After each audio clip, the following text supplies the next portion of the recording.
US embassy worker in China has reported experiencing abnormal sensations of sounds and pressure amid fears of a sonic attack.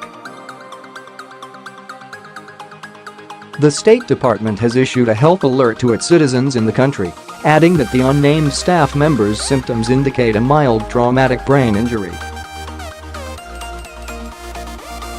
The findings echo similar reports that caused the U.S. to recall non-essential embassy staff from Cuba in 2017 after at least 24 U.S. citizens suffered symptoms indicating they had been deliberately and covertly targeted. U.S. investigators are looking into whether the employee in China has been affected by a sonic attack, which was one of the theories behind the still unexplained illnesses suffered in Havana. The unnamed government worker was based in the southeast port city of Guangzhou, where an American consulate is based.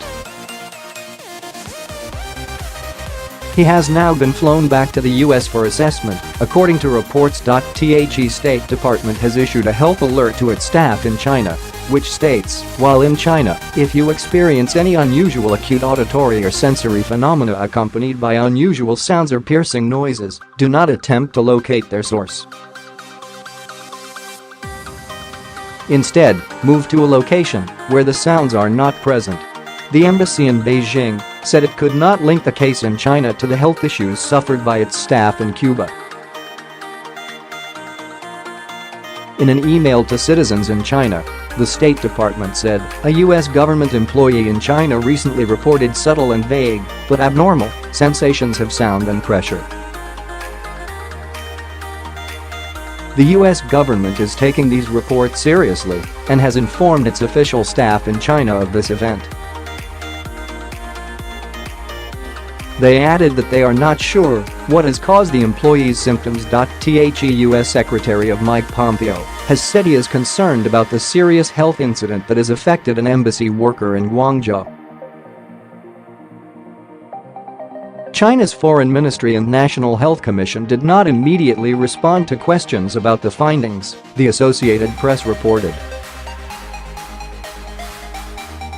The U.S. reduced its workforce in Havana, Cuba, in 2017 after its personnel and their families reported experiencing a range of health issues.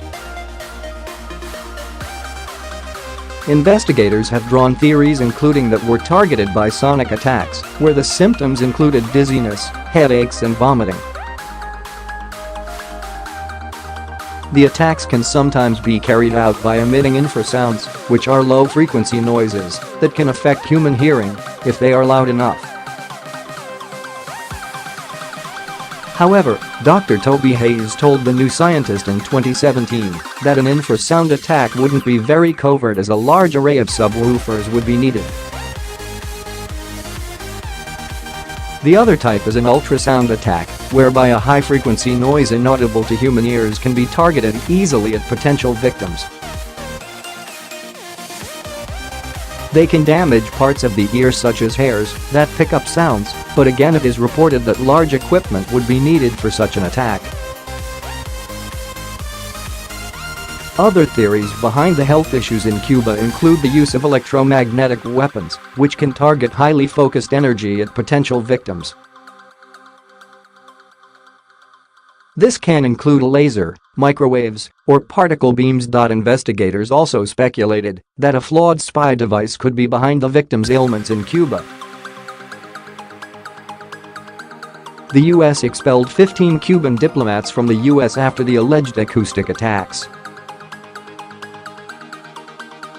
Secretary of State Mike Pompeo met with Chinese Foreign Minister Wang Yi in Washington on Wednesday. They were expected to discuss a planned meeting between President Donald Trump and the North Korea leader Kim Jong-un, but concerns about the incident in Guangzhou are likely to have been raised.